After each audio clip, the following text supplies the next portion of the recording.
Hi everyone, my name is Harshpreet Kaur Dhiman and welcome to the part 4 of chapter 2 class 12th history.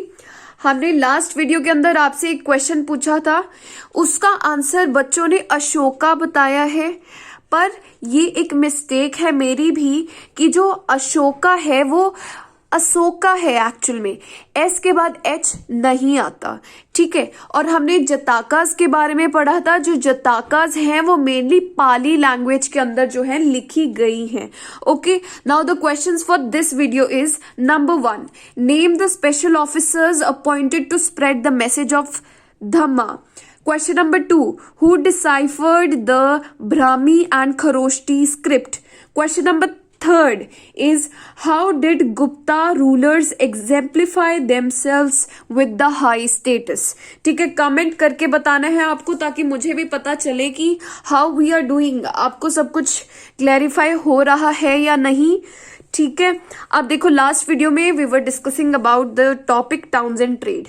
ठीक है, बड़े topic के साथ सब topics को कनेक्ट करना सीखना है, क्योंकि जब भी आपके पास क्वेश्चन आएगा कि ट्रेड के बारे में बताओ तो अब हमें याद होना चाहिए कि कौन से टॉपिक की बात की जा रही है। अब देखो न्यू सिटीज के अंदर हमने 4 सिटीज के बारे में पढ़ा था। अगला टॉपिक है हमारा urban population, elite plus craft persons. अब देखिए जो आप देख सकते हैं जो किंगडम्स हैं वो बहुत दूर दूर तक फैली हुई हैं और आज के टाइम पर यहाँ पर तो लोग रह रहे हैं। इसकी वजह से जो एक्सकवेशंस हैं, मतलब कि हम खुदाई जो है वो बहुत कम कर पाते हैं, पर फिर भी हमें काफ़ी आर्टिफैक्ट्स मिले हैं।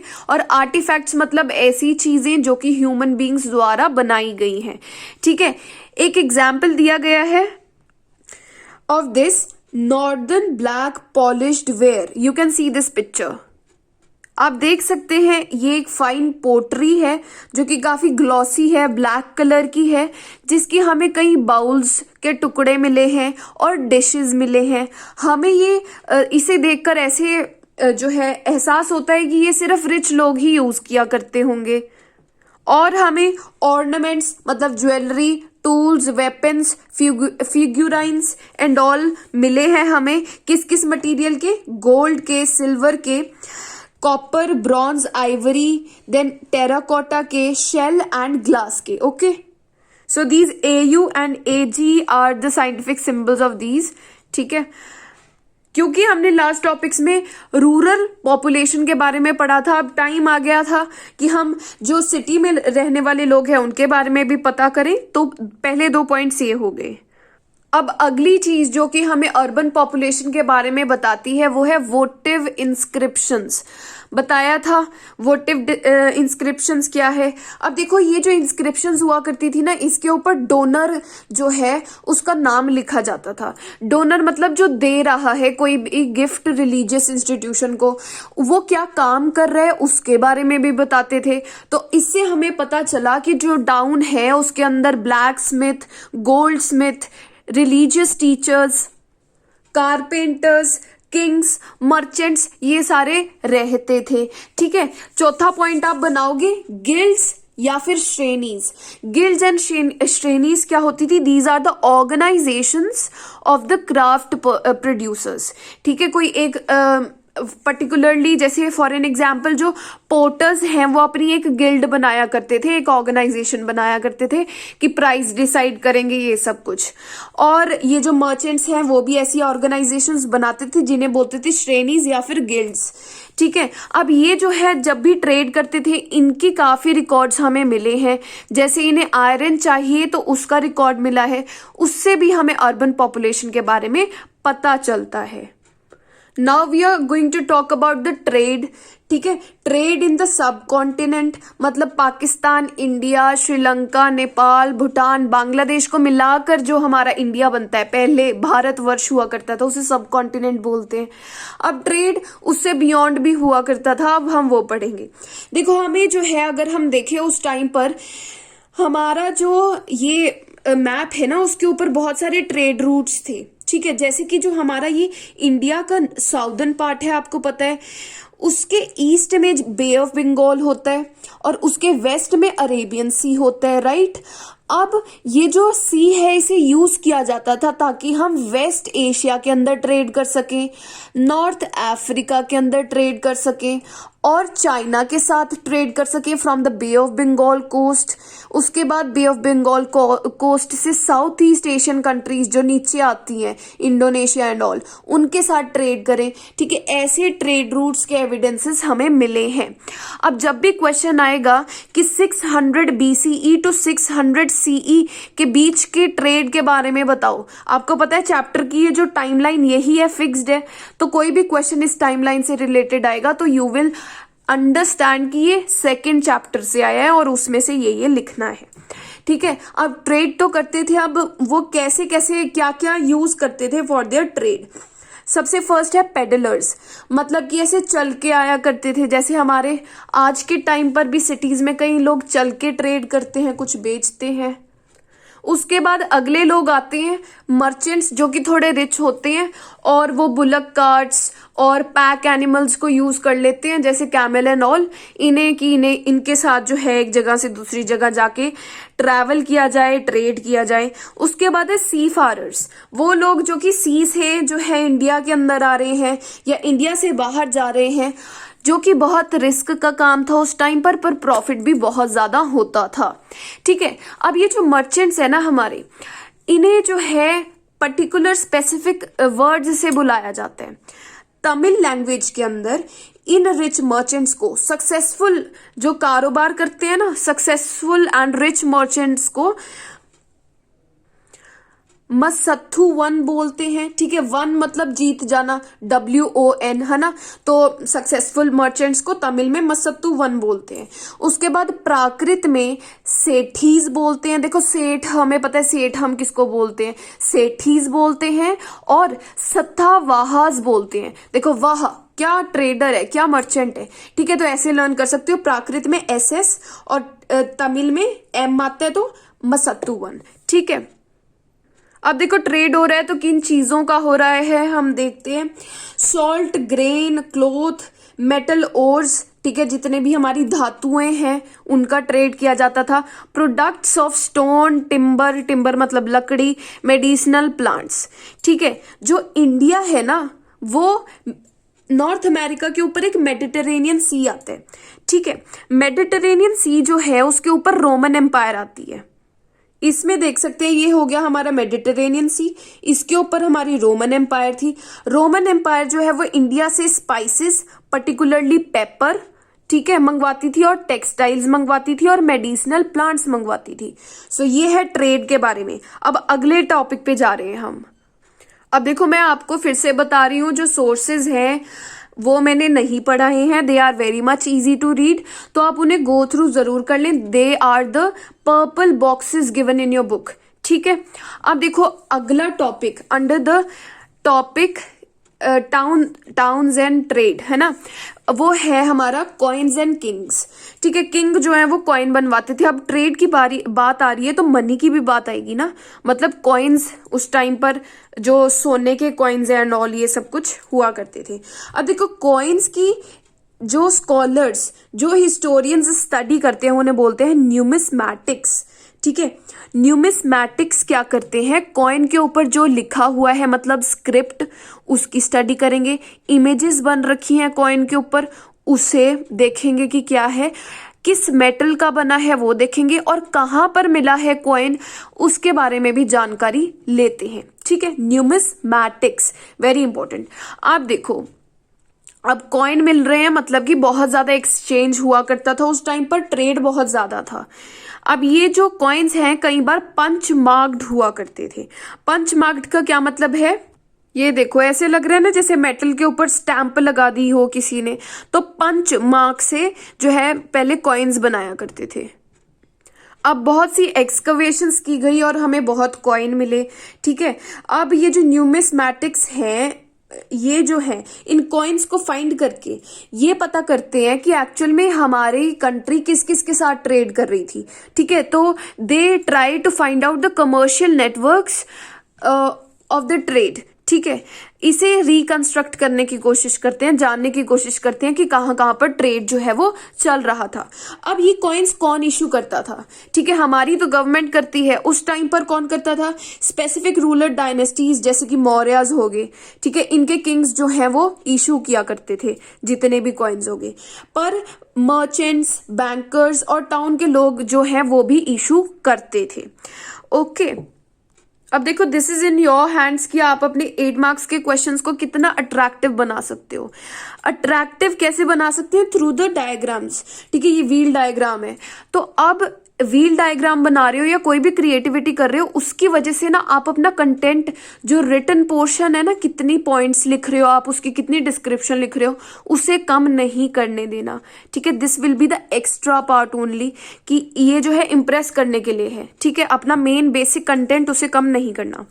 अब देखो, सबसे पहले जो कॉइन्स थे ना, जो कि 6th सेंचुरी BCE के बाद जो है हमें मिलने शुरू हुए हैं, वो गोल्ड और सिल्वर के बनाए जाते थे सबसे पहले। ठीक है, उसके बाद सबसे पहले कॉइन्स जिसके ऊपर नेम और इमेज बनाई गई, ये देख सकते हो, नेम और इमेजेस बनाई गई, वो इंडो ग्रीक्स द्वारा बनाई गई थी। इंडो ग्रीक्स वो रूलर थे जो कि इंडियन सबकॉन्टिनेंट के नॉर्थ वेस्टर्न पार्ट के ऊपर रूल करते थे। कब से इनका रूल शुरू हुआ? 2nd सेंचुरी BCE से। ठीक है, अब देखो BCE है तो बड़ा पहले आएगा, सेंचुरी मतलब 100 ईयर्स, तो सेकंड मतलब 200। ठीक है, अब 2 से छोटा क्या होता है? 101 BCE। इस टाइम पीरियड के अंदर जो है ये इन्होंने जो है ऐसे कॉइन्स बनाने शुरू किए थे। First coins with names and images were made by Indo Greeks. उसके बाद अगर आप देखोगे, जो फर्स्ट गोल्ड के कॉइन्स है वो कुशानाज ने बनाए थे, वेरी इंपॉर्टेंट। ठीक है, अब आप देख सकते हो ये जो गोल्ड कॉइन्स है ना, वो रोमन एम्पायर के जो गोल्ड के कॉइन्स हैं उनसे रिजेंबल करते हैं, इनका वेट जो है उनके जैसा ही है। और रोमन एम्पायर के कॉइन्स जैसा वेट है इनका, इन कुशानास के गोल्ड कॉइन्स का, सबसे पहले गोल्ड कॉइन्स का। और पार्थेनियन रूलर ने, जो कि एक ईरान का जो है डायनेस्टी है, उन जैसे कॉइन्स बनाए गए। ठीक है, अब ये जो रोमन एम्पायर है ना, इसके साथ बहुत ट्रेड था, हमने पढ़ लिया कि स्पाइसेस वगैरह भी मंगवाया करते थे। तो साउथ इंडिया के अंदर ना रोमन एम्पायर के बहुत सारे कॉइन्स जो हैं हमें होर्ड्स में मिले हैं, मतलब तिजोरी के अंदर जैसे हम संभाल के रख लेते हैं ना, वैसे मिले हैं हमें। तो आप देख सकते हो कि वैल्यू जो है, जब गोल्ड के कॉइन्स को यूज किया जा रहा है तो कितना ज्यादा भारी भरकम ट्रेड होता होगा उस टाइम पर। उसके बाद सबसे शानदार, सबसे स्पेक्टेक्युलर कॉइन्स किन्होंने बनाए थे? गुप्ताज ने। You can see these coins. ठीक है, अब इनके बिल्कुल शुरुआती में जो कॉइन्स इन्होंने बनाए थे वो बहुत ज्यादा गोल्ड जो है प्योर था, बिल्कुल प्योर था, और लॉन्ग डिस्टेंस ट्रेड किया करते थे गुप्ताज, जिनकी वजह से बहुत ज्यादा इन्हें प्रॉफिट भी हुआ करता था। उसके बाद योद्धास, जो कि एक ट्राइबल रिपब्लिक थी। ठीक है, ट्राइबल लोग थे जो कि पंजाब और हरियाणा के अंदर थे। ठीक है, इन्होंने जो है कॉइन्स, कॉपर के कॉइन्स बनाने शुरू किए थे फ्रॉम 1st सेंचुरी CE।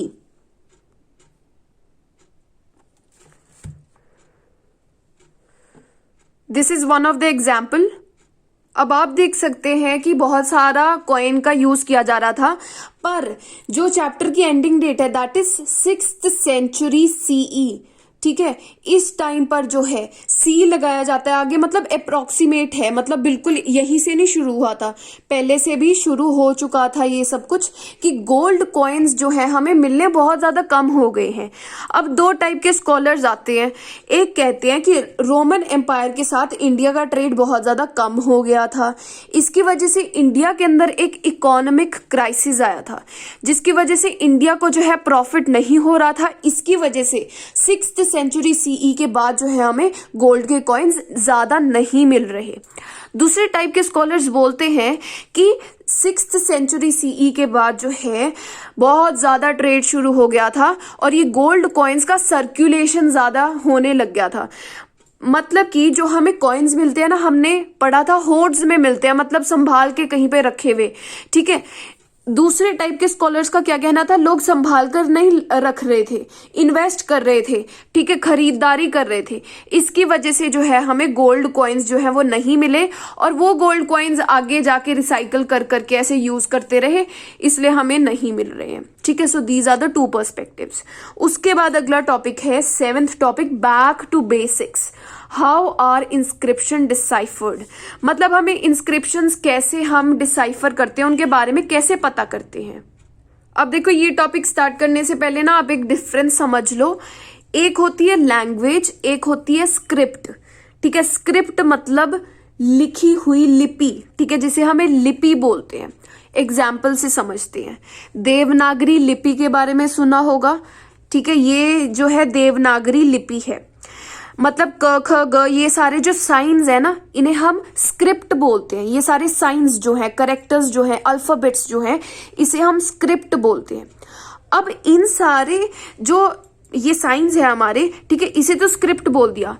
अब आप देख सकते हो हिंदी जो है वो भी इसी स्क्रिप्ट को लेकर लिखी जाती है, संस्कृत भी इसी स्क्रिप्ट को लेकर लिखी जाती है। वो दोनों जो है उन्हें लैंग्वेजेस बोलते हैं।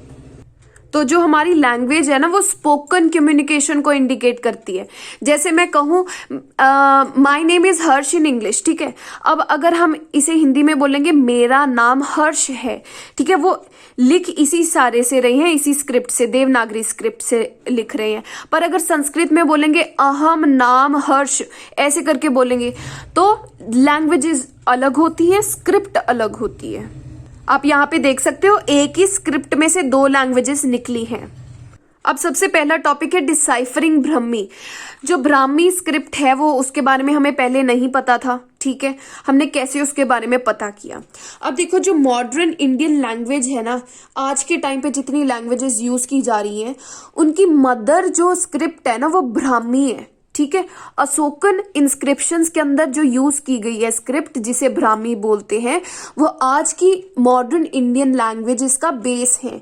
ठीक है, अब लेट 18th सेंचुरी, देखो 18th सेंचुरी को कैसे लिखेंगे, 1880 लिख दिया, CE है हमारे पास, इसलिए 18 बाद में लिखेंगे 00।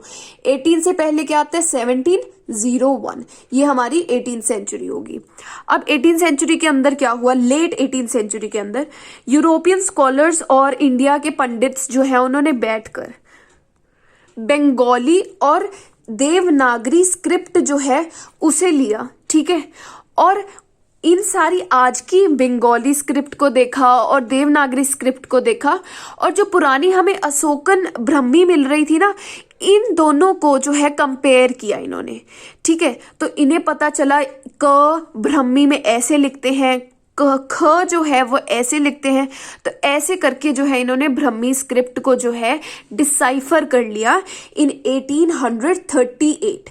ठीक है, मेन पर्सन कौन थे, जेम्स प्रिंसेप, जिन्होंने ब्राह्मी को डिसाइफर किया था इन 1838। ठीक है, ब्राह्मी तो हो गई जो हमारी स्क्रिप्ट है। ठीक है, पर जो लैंग्वेज है, ठीक है, उस स्क्रिप्ट को यूज करके जो लैंग्वेज यूज की गई वो थी प्राकृत। ठीक है, तो अब आंसर्स देख लीजिए आप। जो फर्स्ट क्वेश्चन था उसका आंसर है धम्मा महामत्ता। सेकेंड क्वेश्चन का आंसर है James Prinsep deciphered the Brahmi and Kharosthi script in 1838। Third question का आंसर है कि जो गुप्ताज हैं वो प्रशस्तीज लिखवाया करते थे अपनी आप को बहुत ज्यादा बड़ा बताने के लिए। So these are the answers. Thank you so much. Please share my videos with all of your friends. That will be the biggest favour for me that you can do. Thank you so much.